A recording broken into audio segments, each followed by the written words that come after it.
Okay, so this is how to paint the swatches for your 12-step grayscale. First, you need to get your kind of little work area, all set up wherever you are.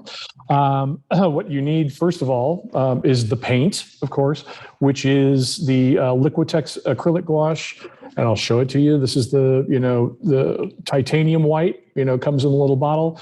You need this, and you need the Mars Black, which is this. You should have all that stuff already. You need your 3/4 inch wash brush, which is this guy. You need to have a pencil to mark out your grids. You need your 24-inch ruler to mark out those grids. And to mix the paint on, you need a pad of this stuff, which is the paper palette. Basically, it's you just open it, peel it open like this. It looks like wax paper, basically. And this is what I always recommend students mix their paints on, especially for like design 1, design 2, things like that. Mainly because, if you want to like have a full-on, old-fashioned wooden palette, like the kind with your thumb through it, like Claude Monet, and you want to put a beret on and wear a smock, knock yourself out. But this is so much easier, and I'll show you why towards the end of the demo. It just makes the cleanup like really easy. It's non-toxic, this paint, so you don't have to worry about disposing of it. It's just way faster. It's way easier. And I don't just use this for teaching purposes. I use this for my own professional work, even with oil paint. Like I use these things when I'm making 8-foot high oil paintings, or, my acrylic gouache studies or things like that. I always use this. It just makes cleaning up so much easier, because who wants to deal with all that stuff? That's why we love Procreate. Anyway, so the first thing that you need to do to get started is you need to peel, get the sheet of the Bristol, okay, which is your 11 by 14 Bristol. And let me shift over to this guy. And what I recommend doing, it's relatively sturdy, but what I recommend doing is I don't start from the front. Start from the back, because it's easier to peel. You can see here, if I try to peel the cover back and get at the paper, I have to cut it out with a knife, which I'm trying to avoid, just because if you don't do it quite right, you could cut into your swatches or tear it or something. Start from the back, because it's, and you'll see right here, it's easier. I could just, when it's cracked open like this, look how easy, I just pop my finger underneath, and I'm not going to do it now. I want to leave it in here, but you could just peel the paper right out of the back. It's totally no problem. So what I'm going to do now is, I don't want to break the spine of it just yet.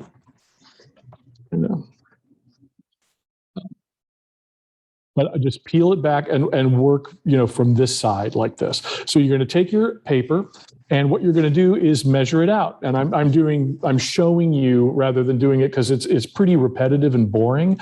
And there's a template for how to do this, just like how to lay out the grid online. And so I'm not going to I don't want to take up a bunch of time of you watching me draw lines with the ruler, but I'll do just really quickly show you what it's supposed to look like, which is basically this. And what you're doing is you're just making a grid of 1-inch squares, and you need your 2-foot ruler to do that. Okay. And actually this one's already popped out, so I'll show you. Okay. And you just, in order to do this, you just measure along the top every inch, right? Using your pencil, I think you can see that. So you just measure out 1 inch, 1 inch, 1 inch, 1 inch, all the way across the top. Okay. Then you do the same thing all the way across the bottom, right? An inch, an inch, an inch, an inch, an inch, an inch, an inch, blah, blah, blah. You do the same thing on the sides, 1 inch, every 1 inch, every 1 inch. And then you just draw lines from each of those marks all the way across. You do it both horizontally this way. I recommend that you use a pencil. I know it's difficult to see with these cameras and the lights, but if you use a pen, or God forbid, a Sharpie, when you're painting with the real light grays, those colors are kind of transparent, and you'll be able to see the pencil marks very clearly. So you want to avoid using like a really dark pencil or whatever else you were thinking of using, like a ballpoint pen or a micron or a Sharpie, or like, don't do that. Use a pencil just so you avoid having those visible pencil marks. So again, you just measure out, draw out all the lines horizontally, do them all vertically, and then you have a grid of 1-inch squares. Okay, go back to it. And now the important thing, you also see I drew these little arrows. Now the reason I did that, you can see all these guys, like these little arrows next to each square. The reason you want to do that is you don't want to paint every single square. All the swatches that you end up using for this assignment, and I'll lunge over here and show you like what they end up looking like in the end, they all need to have room all the way around them. They need to have one paint side, and I'm going to show you how to do that later on, but they need to have one paint side, and the other 3 sides need to be completely surrounding the color, completely surrounding the paint. And you'll see why when we start talking about editing and assembling the final grayscale. But for now, all you need to know is you don't want them next to each other. You want to have a space in between each one. And so the way to do that, the way to achieve that is by marking every other square, okay, with an arrow. And then you're going to paint in that square. Okay, so like not the square with the arrow in it. You want to paint in this square that's where the paint is going to go. Okay, and that way you won't see any pencil marks showing through. You could, just make an X on the swatch that you want to paint. But again, like I mentioned, when you're mixing the light grays that have a lot of white in them, they're super transparent, and you don't want to have that X showing through. So make sure you get the arrows right. And I'm about to show you, how you do that to fill in and paint all the swatches. So that's the first thing you do. Okay. And what you're doing is you're going to paint around 100 swatches. And when you take an 11 by 14 sheet of paper like this and mark it out with the grid, you'll end up with like 30 swatches, So yeah, there's a little bit of waste, but you need to have that waste built in so that you end up assembling and cutting the swatches properly. Trust me on this. So it'll take you 3 pages of 11 by 14 Bristol to get all the range of grays that you need to complete the final project. It may take you more, okay? Like some students may have to do a whole other page or repaint some swatches just due to quality issues. But you should all be able to get it done with about 3 pages, 3+ pages of Bristol board, and that should give you enough to work with in order to assemble your final grayscale. So and I normally tell my students, go ahead and grid everything out first so you just get the boring part over with. It's really repetitive. It doesn't take that long, but it's just a pain in the ass. So I recommend that you all grid the sheets out like this first, okay? And then you can start painting. And that's the fun part, kind of. Now, in order to have all that ready, you want to make sure that you've got all your stuff ready to go. And you can see over here, I've got my paints all set up. I've got my brush here. I have a roll of paper towels. If you want to use rags, that's fine, but I generally use paper towels. I've got water here too. This is all you really need is just like a little, this is like an 8-ounce cup of water. I don't care I use plastic, I use clear plastic so I can tell when the water is super dirty. But you want to have the water with you too. I have to be careful because I'm doing this on the high flex stage. And if I knock the water over, I destroy like thousands of dollars of high-tech video and audio electronics equipment. So I'll try to be really careful. Shh, don't tell anybody. Anyway, so you want to make sure that you have your gridded out sheet of Bristol and you're ready to go. You got your paint. Okay. Now, how do you mix paint? Well, I know that a lot of you probably have not painted before. And that just back in the day, when I was a kid, and I was in art school, that's the only option there was. Everybody painted. There was no Photoshop. There was no Procreate. Obviously, that's not the case now. And a lot of you, if not almost all of you, probably have very little experience in painting with analog paint. So I'm going to show you, this is very simple. I'm not trying to get you to paint like, Rembrandt or Carrie James Marshall or anything like that. I just want you to paint swatches. That's all. It's like really simple. This flat, little squares of color. It's not that big a deal, but it is important. There are some technical things that make it go better. So I'm going to show you how to do that. All right. So back to here. So you want to set up, this is what you're painting on. Okay. Your paints are over here. This is what you're going to mix your paint on is the, the paper palette. Now, so the first thing we do, here we go, excitement. I put the water over here, like you can't see it on camera, but it's just off to the side with the paper towels. And I get my brush ready to go, okay. Take some paper towel and just, have that in my hands and ready to go. Now, the first thing I want to show you is how to open these. Just because, like I said, many of you have not painted at all before, and a lot of you that have painted may not have used, this brand of Liquitex. Well, what you got to do is, let's go. I'll show you. So you want to pop the top off like that. And the great thing is it has this little tip, so you can easily control squeezing out small amounts of paint, so you don't have to waste a lot of paint. I know this stuff costs money, and everyone's trying to avoid expensing it. So you also need to unscrew the whole thing, right? So that it's like this. And it has this little top to it that you have to open up. And it's a little bit messy. You can see it's got these little tab things that I have to dig my fingernails under.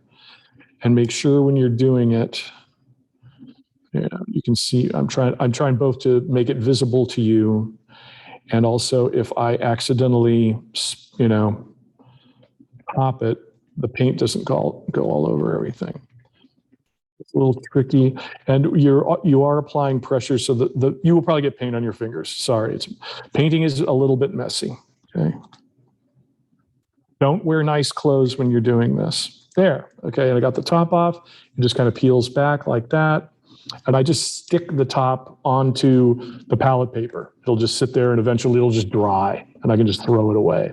Now I got paint all over my hands. I just like dunk it in the water. Wipe it off on the paper towel so I don't get it on anything else. Right. Now I can put the top back on and actually start squeezing out paint. And here we go. The fun part. So in order to squeeze the paint out, okay, again, this works better with the close-up camera. So move that over like this. Hold this up for you guys. So to get started, don't put a whole lot of paint out. This is water-soluble paint. It dries pretty quickly. So you just want to put to get started, just a little bit, like that. You can always put out more, right? Always put out more, but you can't put it back, not easily anyway. And it'll dry really quickly. And you're going to be painting really fast, so you don't have to worry about that. When you put the top back on, you want to put it on like this and make sure you hear it go click. Where's the microphone here? I'll put it up here. Hopefully you heard that. So it goes click, and that means it's sealed, and you can, have it upside down, throw it in your bag, put it in your car. It's not going to spill. And it also keeps it from drying. But while you're working, unclick it, leave the top off and just kind of have it handy and ready to go. Okay. So that's how you open the bottle of paint. That's about how much you need right away. I'm going to start by, and I normally just kind of always have a towel in my hand, but I start by putting, I take this, I'm going to show you. I got to be really careful. I don't want to spill the water, but just so you can see, I put the brush in the water. See that? Okay. And then I bring it out on the towel and I squeeze it dry. Okay. Really, squeeze it, don't just wipe it, squeeze it, because I don't want you ever adding water to this paint. Not for the gray scales, not for the color scales, not for any analog painting assignment. Don't add water, okay? Because it will make the paint really transparent, and we're trying to make the colors really opaque for all of your assignments for this class. So just make sure you squeeze the water out. It's not gonna be bone dry, but it'll just be a little bit, damp like this, and that is fine. Now, how to load a brush. What you do is, and I'm going to hold this up because the angle is important. To load a brush, you want to basically hold it straight up and down. Let me angle the paper like that. Okay. And it won't spill. Like you can see, it's kind of like jelly, like it's not going to go anywhere.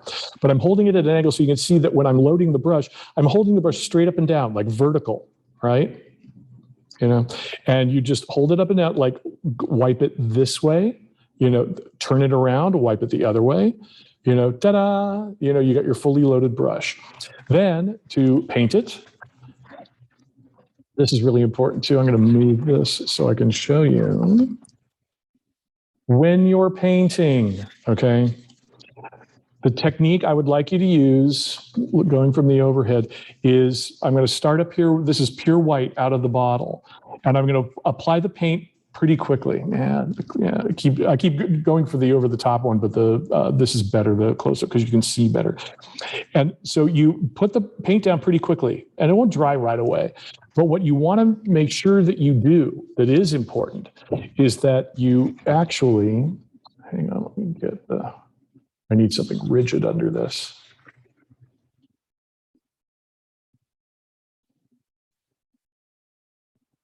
Go. So hopefully you can see this here now.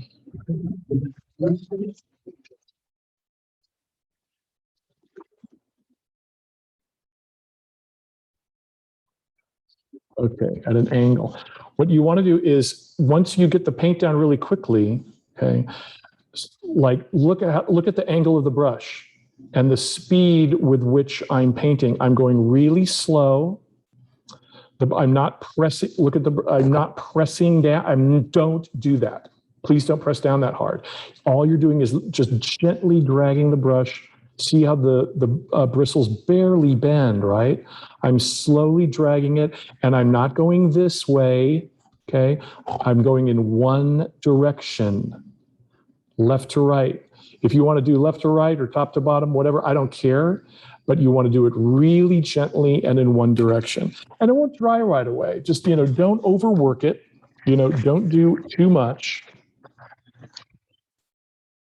And you should be fine. And so I'm looking at it, I'm getting my head down in here, so you want to make sure, see how I'm doing, I'm basically, my hand is resting on the bristle and I'm barely holding the brush. I'm not pushing, I am not pressing down at all. I'm just gently gliding, and then you're done. That's it. So, and then you'll get a nice smooth swatch. If you press down too hard, you'll get, you'll be able to see brush strokes, like really thick physical brush strokes. You don't want that. You want it to be nice and smooth like this. It will look a little streaky at first while it's wet, but it will dry, and it will dry really nice and matte.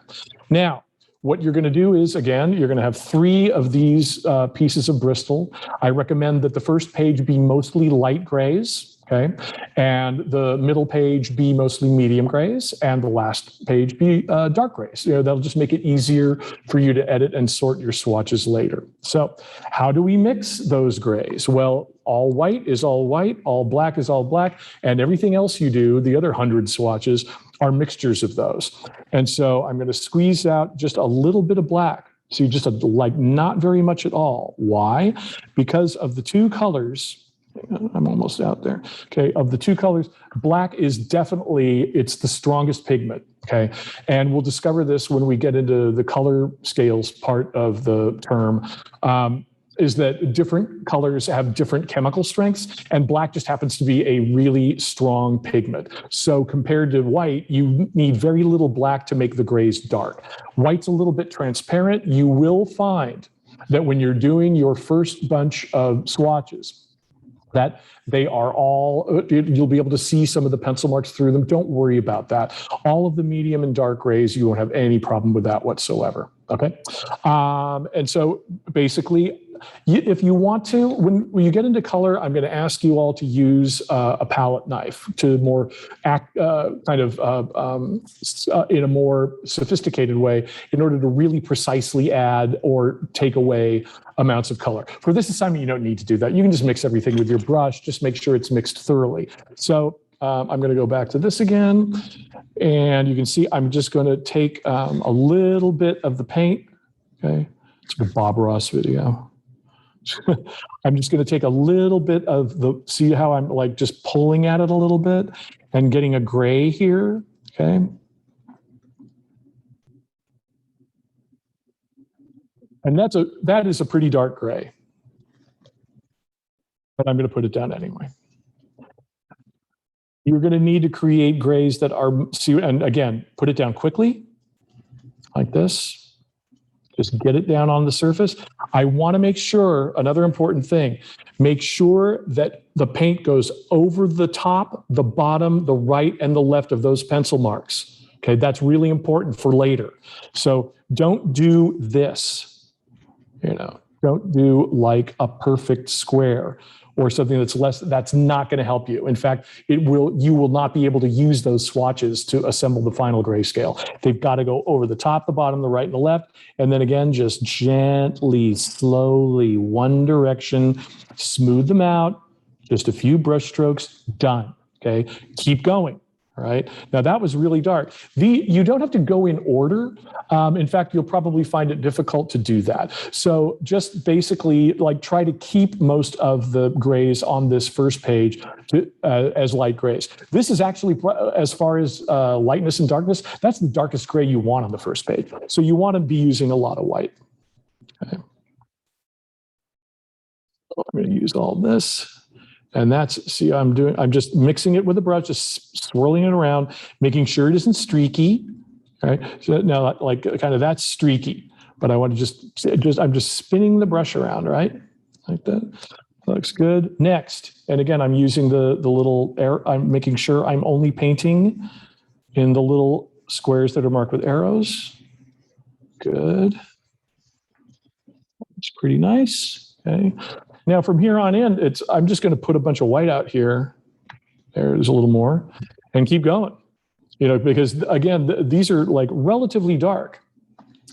For the overall, this gives you a better angle because the light's not bouncing off the wetness of the paint. So I'm just going to keep mixing here and make it a little bit lighter. And you can see I still have all that black there. That's going to last me for a while.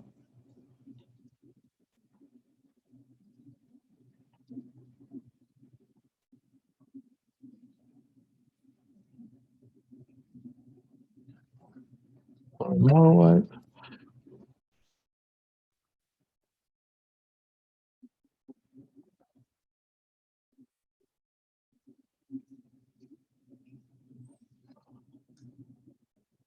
And actually, that's a pretty light gray. I'll keep going. But at some point, what I'm going to do is I'm going to want to wash the brush and really try to make things super light gray, because you're going to need grays that are lighter than the ones you can see me painting right now in order to make the grayscale work. Okay.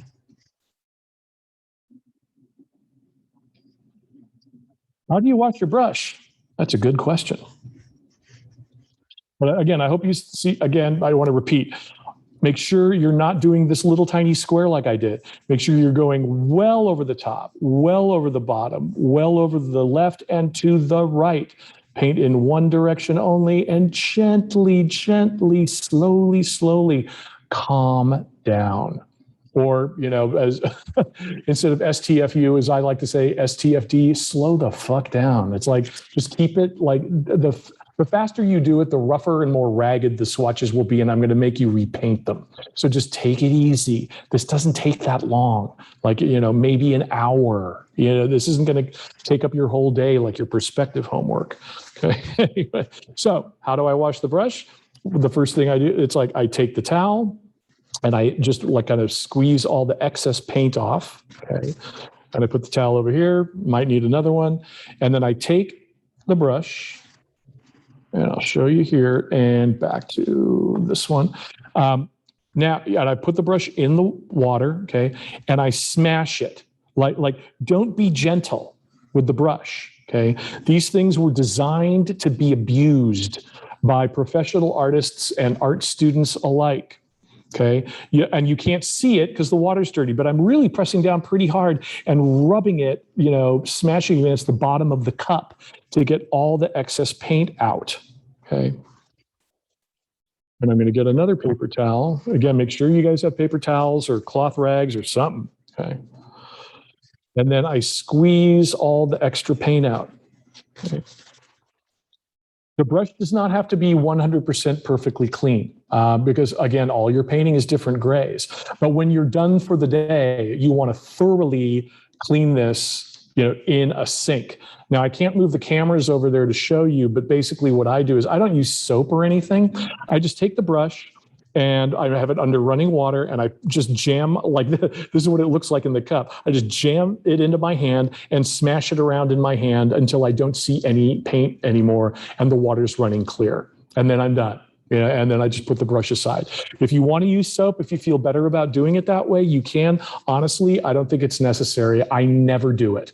And I mean, like, not just when I'm teaching a class, I mean professionally, like when I'm making like actual real, fine art paintings, like I don't, as long as all the paint's out, I don't bother working with soap. It's like you really, I don't think you need it. Don't tell your other teachers I said that. Anyway, but I really don't think it's necessary.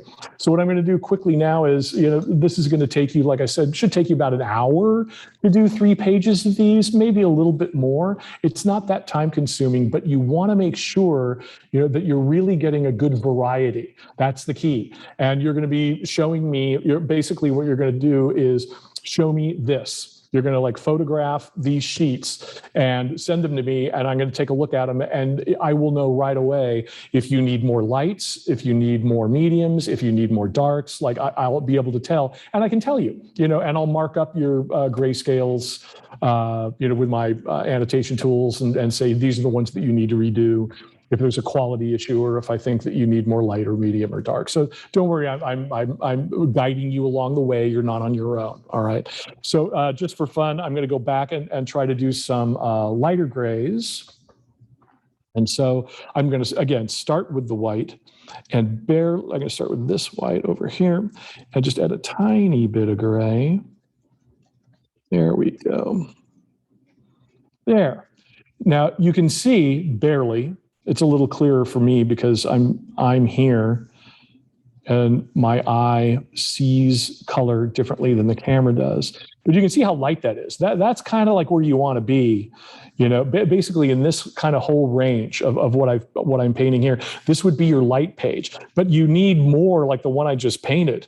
These are the ones up here in the top row are getting close to medium gray. So you want to make sure that everything's still pretty light. So maybe just a little bit more gray, but see just the slightest bit of black makes it dark. Look how much darker it is. I just added a tiny bit of black. So you're definitely the reason you have 2 bottles of white on your kit is just in case you need them. Because the white is that's the amount of paint you're going to be using the most of. The black you'll be using very little, so that's why you have 2 bottles, so nobody runs out. Okay, I think you get the idea. Then once I'll just start mixing some darker ones just to show you that. And you'll see that once we get into the darker grays, and we'll start with this. Let's get darker. Let's get darker. Yeah, and again, see how I'm using the brush to mix it, make sure it's not streaky. Okay. And I'm just going to jump down here. Like, there we go. That's a good medium gray.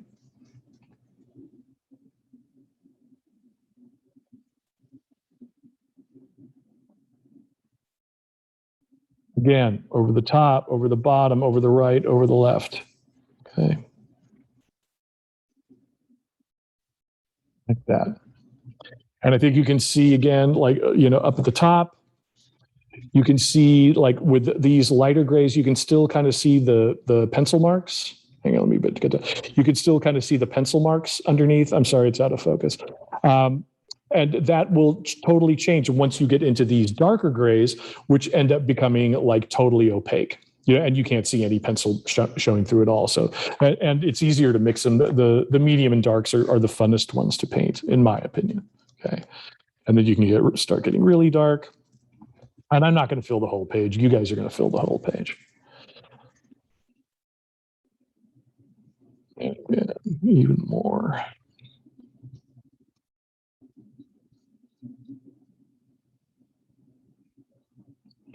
All the way across, slow, smooth.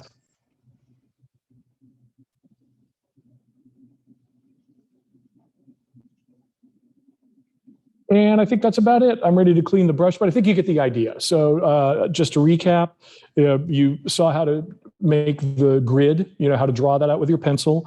Make sure you mark off every other square, and you're just going to paint them like this. And when the video continues, like I said, this is like a cooking show where I'm not going to take you through the whole thing because we'd be here for hours. So I'm just showing you like how to just lay out the basic grid format, how to mix paint, how to apply the paint. And then the next time you see me, I will show you like a full page of swatches and what you need to do at that point, which is basically you take all the swatches, cut them out, edit, sort, and all that stuff. And we'll talk about that later. But hopefully, again, if you have any questions, now's the time to ask them. But that is how to, basically grid out a sheet, how to mix your paint, how to clean your brush, and how to, at what order I expect these to go in, like one sheet of light, one sheet of medium, one sheet of dark, and you guys should be good to go.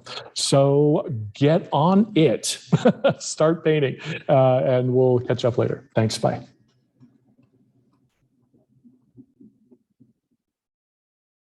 Oh, and one last thing I forgot to mention, all the wonderful advantages of using a paper palette as opposed to using like a glass palette, which is what a lot of oil painters use.